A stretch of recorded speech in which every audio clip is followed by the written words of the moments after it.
Hi, പുതിയൊരു വീഡിയോയിലേക്ക് സ്വാഗതം. ഈ വീഡിയോയും ഹൈറച്ചിനെ കുറിച്ച് തന്നെയാണ്. അപ്പോൾ ഇതിൻ്റെ ഒരു സംശയമാണ്. ഇന്നലെ ശ്രീനയുടെ ഒരു വോയിസ് കേൾക്കാനിടയായി. അത് കേട്ടതിലേ ഉള്ള ഒരു സംശയമാണ്. എന്തായാലും നിങ്ങൾക്ക് ഇതിൻ്റെ മറുപടി അറിയെങ്കിൽ ആ ഒരു സംശയം തീർന്നു കിട്ടുമല്ലോ. അതുകൊണ്ട് ഞാൻ നിങ്ങളുമായിട്ട് പങ്കുവെക്കുന്നതാണ്. അപ്പോൾ ശ്രീന ആ ഒരു വോയിസ് തുടങ്ങുന്നത് ഇങ്ങനെയാണ്. ഞാൻ എന്തായാലും കേൾപ്പിക്കുന്നില്ല. ഞാൻ ഓരോരുത്തൻ്റെയും വോയിസ് ഞാൻ ഇതുവരെ കേൾപ്പിച്ചിട്ടില്ല. അങ്ങനെയൊന്നും കേൾപ്പിക്കാൻ നിൽക്കാറില്ല. മൈ ഡിയർ നാഷണൽ പ്രൊമോട്ടേഴ്സ്, നമ്മുടെ സുപ്രീം കോടതിയുടെ വിധി നമുക്ക് വളരെ അനുകൂലമാണ്. ഞാൻ ബീന മാധവനെയൊക്കെ വിളിച്ചിട്ടുണ്ടായിരുന്നു, അന്നേ വിളിച്ചിട്ടുണ്ടായിരുന്നു. ഞാൻ നിങ്ങളോട് പറയായിട്ടാണ്. അങ്ങനെ നിങ്ങൾ വേഗം ഈ കാര്യങ്ങളെ സസ്പെൻസ് പൊളിക്കണ്ടെന്ന് വെച്ചിട്ടാണ് ഞാൻ ഒരു ദിവസം കഴിഞ്ഞപ്പോൾ ഞാൻ ഈ പറയാൻ വിചാരിച്ചത്. ഞാനത് 4:30 ആകുമ്പോൾ തന്നെ ഞാൻ ബീന മാധവനെയൊക്കെ വിളിച്ചിട്ട് ഞാൻ കാര്യങ്ങൾ അറിഞ്ഞിട്ടുണ്ടായിരുന്നു. എന്നെ അറിഞ്ഞത് ഇത് അറിയുന്നവരാരും ഇതിൻ്റെ സസ്പെൻസ് പൊളിക്കുന്നില്ല എന്നാണ്. വേറൊരുത്തൻ പറയുന്നത് കേട്ടു. ഞാനും വേറൊരുത്തനും കൂടി സൂം മീറ്റിംഗ് അത് ലൈവായിട്ട് കണ്ടിട്ടുണ്ടായിരുന്നു. പക്ഷെങ്കിൽ നമ്മളും പറയില്ല, സസ്പെൻസാണ്. എന്തായാലും വിധി വരട്ടെ, എന്നിട്ടാകുമ്പോൾ നമുക്ക് പറയാം എന്നുള്ളതാണ്. ഇപ്പം നമ്മൾ അതെന്തോ ആയിക്കോട്ടെ, ഇവരുടെ പൊട്ടത്തരങ്ങൾ പറഞ്ഞ് നടന്നാൽ നമ്മൾ എവിടെ എത്തൂല. അപ്പോൾ നാഷണൽ പ്രൊമോട്ടേഴ്സ് എന്നാണ് ഇവരെ അഭിസംബോധന ചെയ്തിരിക്കുന്നത്. എന്തുകൊണ്ട് ഇവരെ പാർട്ട്നേഴ്സ് എന്ന് വിളിക്കുന്നില്ല? എൻ്റെ സംശയം അതാണ്. പാർട്ട്നേഴ്സ്, മൈ ഡിയർ പാർട്ട്നേഴ്സ് എന്നൊക്കെ ആയിരുന്നില്ലേ പണ്ട് വിളിച്ചിരുന്നത്. എന്തുകൊണ്ട് ഇവരിപ്പം നാഷണൽ പ്രൊമോട്ടേഴ്സ് എന്നൊക്കെ? ഈ നാഷണൽ പ്രൊമോട്ടേഴ്സ് പാർട്ട്ണർമാരല്ലേ? ഈ 10,000-ൻ്റെ ഡിജിറ്റൽ ഐഡിയ അടിച്ചവർ മാത്രമാണോ പാർട്ട്ണർമാർ? ഈ നാഷണൽ പ്രൊമോട്ടറൊക്കെ ആയത് മറ്റേ 800 രൂപയുടെ പുതപ്പും ചായപ്പൊടി മിറ്റവരൊക്കെ ആയിക്കോ? അതുകൊണ്ട് അവരെ നാഷണൽ പ്രൊമോട്ടർമാരെ പാർട്ട്ണർമാരെന്ന് വിളിക്കാൻ പാടില്ലേ? എന്താണ് ഇത്? എങ്ങനെയാണ് ഇതിങ്ങനെയൊക്കെ പറയുന്നത് അറിയില്ല.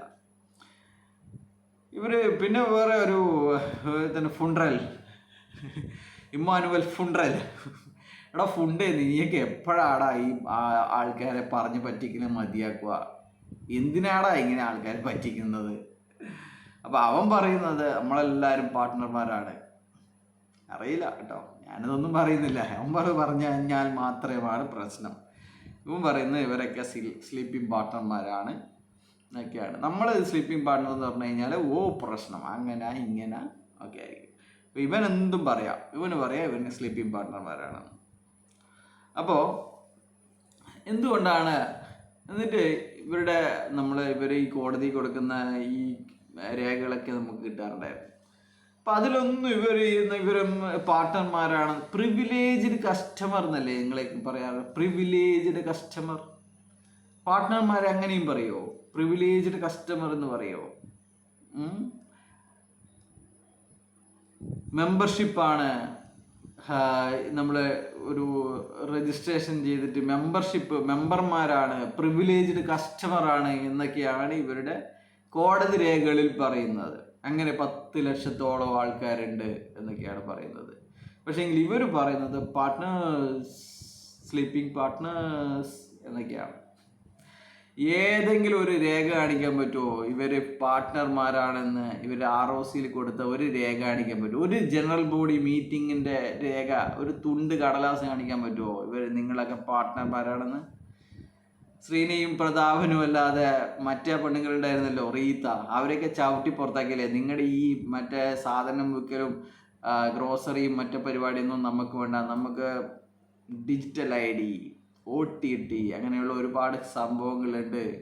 നിങ്ങളുടെ സേവനമൊന്നും ആവശ്യമില്ല എന്ന് പറഞ്ഞിട്ട് നിങ്ങൾ വീട്ടിലിരുന്നോ, നിങ്ങൾക്ക് കൃത്യമായിട്ട് പട്ടിണി കിടക്കാതിരിക്കാനുള്ള സംഭവങ്ങൾ നമുക്ക് തരുമെന്ന് പറഞ്ഞിട്ട് വിനീത് കുരുവിള അവരെ ചവിട്ടി പുറത്താക്കിയല്ലേ അവിടുന്ന്. അവർ പോലും പിന്നെ ഡയറക്ടർമാരായിരുന്നില്ല, പാർട്ട്ണർമാരായിരുന്നില്ല. അവരൊക്കെ ആദ്യകാല പാർട്ട്ണർ മാത്രമായിരുന്നു. പിന്നെ ഉണ്ടായിരുന്നത് ശ്രേനയും പ്രതാപനും മാത്രമുള്ള തട്ടിപ്പുകൾ ആയിരുന്നു. എന്നിട്ട് ഇവൻ ഇപ്പോഴും 10,000 അടിച്ചിട്ട് 10,000 കൊടുത്തിട്ട് 30,000 മോഹിച്ചവർ പറയുന്നത് നമ്മൾ പാർട്ട്ണർമാരാണ്. അയ്യോ, 5 ലക്ഷം കൊടുത്തിട്ട് 55 ലക്ഷമാക്കാൻ, 2 വർഷം കൊണ്ട് 55 ലക്ഷമാക്കാൻ നടന്നവരൊക്കെ പറയുന്നു നമ്മൾ പാർട്ട്ണർമാരാണെന്ന്. ഹാ, എന്തൊക്കെയാണ്. ഒരു തുണ്ട് കടലാസിൽ നിങ്ങളെ പാർട്ട്ണർമാരാണെന്ന് ഇവരെ എഴുതി കാണിച്ചിട്ടുണ്ടോ എവിടെയെങ്കിലും? കോടതി ഇവിടെ 9 കേസ് കൊടുത്തിട്ടുണ്ട്. എവിടെയെങ്കിലും നിങ്ങൾ പാർട്ട്ണർമാരാണെന്ന് പറഞ്ഞിട്ടുണ്ടോ?